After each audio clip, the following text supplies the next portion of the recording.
Welcome back to Find the Juice. We're going to break down week 4 baseball this week.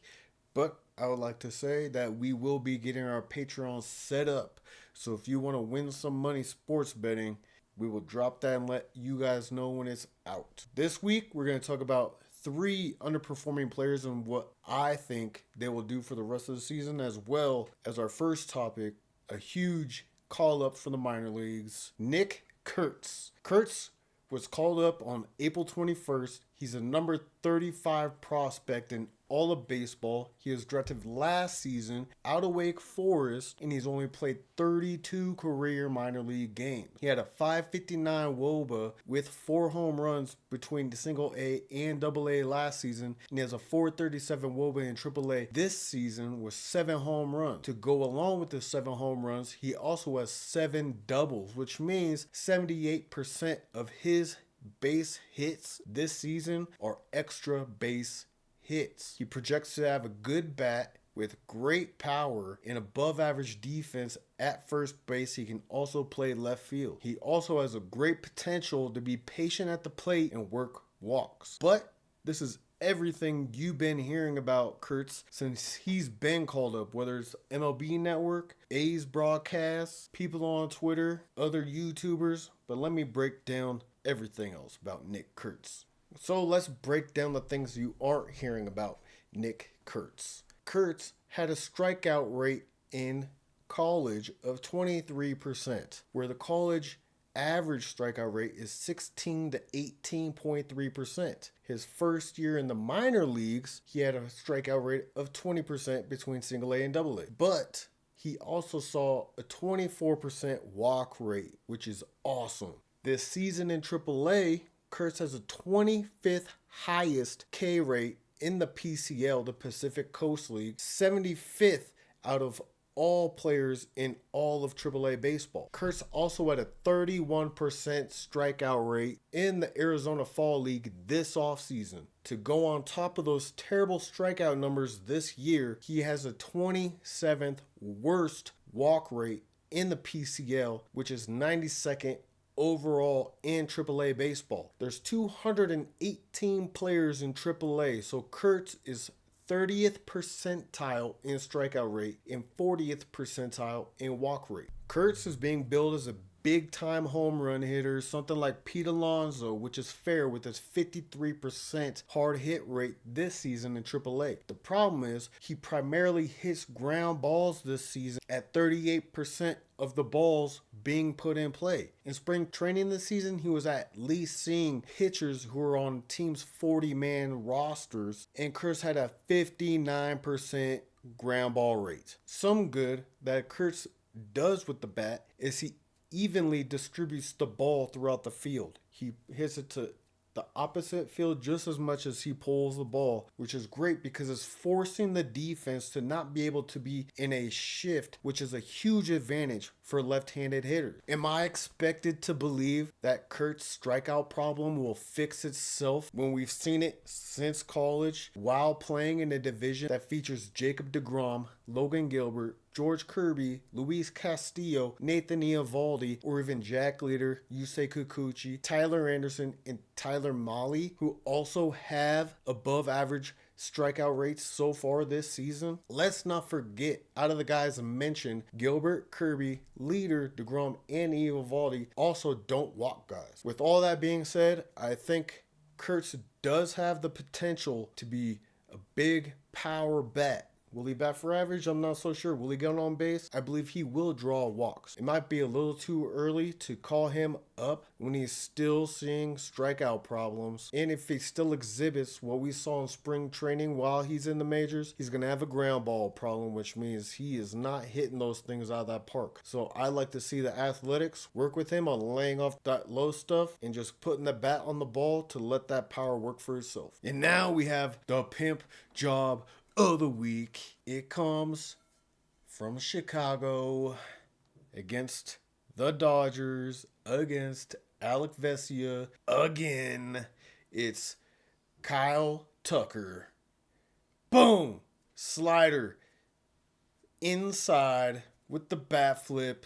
2-run home run to put the Cubs down 1 where in the bottom of the ninth, Miguel Amaya hits a home run to tie it, and the Cubs walk it off in the bottom of the 10th. Let's go, Cubbies! Dodgers need to look into trading Alex Vesia because he just gives up pimp jobs. And now, let's talk about my top 3 disappointing bats so far after a month into the season. First, we're going to start with one of my favorite dudes.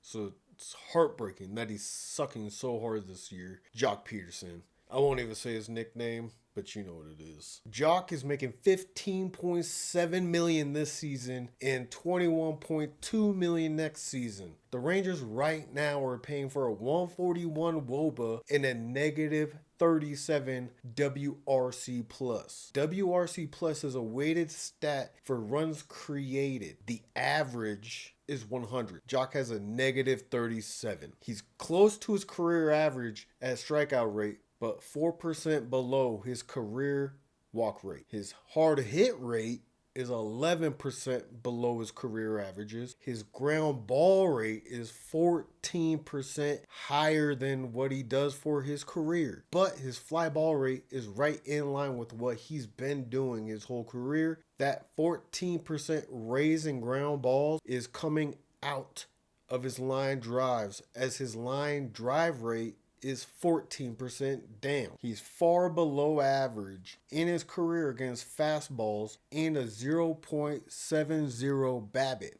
BABIP is your batting average on balls that you put into play. The MLB average BABIP is 300. Swinging at the most amount of pitches in the strike zone as he has in his entire career, while seeing the most amount of fastballs, the pitch he's been the best at in his entire career. I toss this up to a slow start of the season, and things should balance out for Jock. Next, and just because I'm a Mariners fan does not mean I'm purposely bashing the Texas Rangers. But when you're in the bottom third in baseball in offense, you're bound to have a couple guys like this. But next is Marcus Semien. He's starting the season with a 39 WRC plus, but he's finished most of his career below average, so below 100 in WRC plus. He also usually has a tough April, but gets more productive in May, June, and July. So a lot of people will chop this up to just your normal Marcus Semien start of the year. He's seeing a lot more sinkers, sliders, and splitters than usual, where he has been struggling. Semien has struggled with splitters and sliders his entire career. Pitchers are throwing less four-seam fastballs to Semien, which he's actually seeing 6% less, 4% more splitters, 5% more sinkers, and 8% more sliders. He's also getting the least amount of contact he has since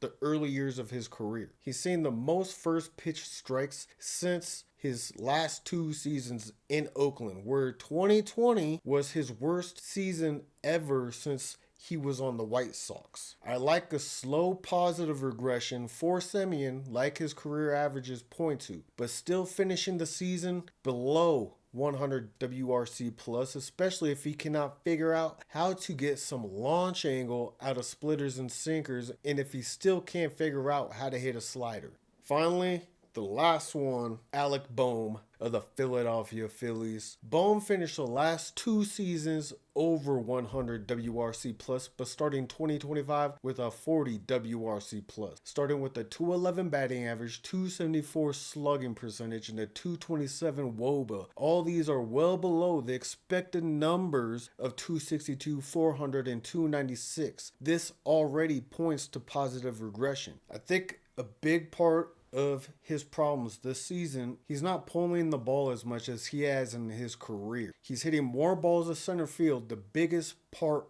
of the ballpark, with the lowest hard hit rate since his rookie season. This combo leads to less ground balls for hits and easier fly ball outs as they're going to the biggest part of the field. It looks like opposing pitchers have cut down on fastballs to Bohm and increased sliders and curveballs against him. Another reason for positive regression for Alec Bohm is Bohm historically is a good hitter against curveballs and an even better hitter against sliders, where he's been struggling this season. Let's also not forget that he's also struggling against the fastball, which he's always hit well in his career. career too. He might be being too patient at the plate where his swing and strike rate is down, but his called strike, so any strike that he doesn't swing at, has actually taken a leap. His swing rate is also down, but the amount of pitches he swings at outside the zone is up. He also got out to a slow start in April last season and performed better when the weather heated up, which is the complete opposite of what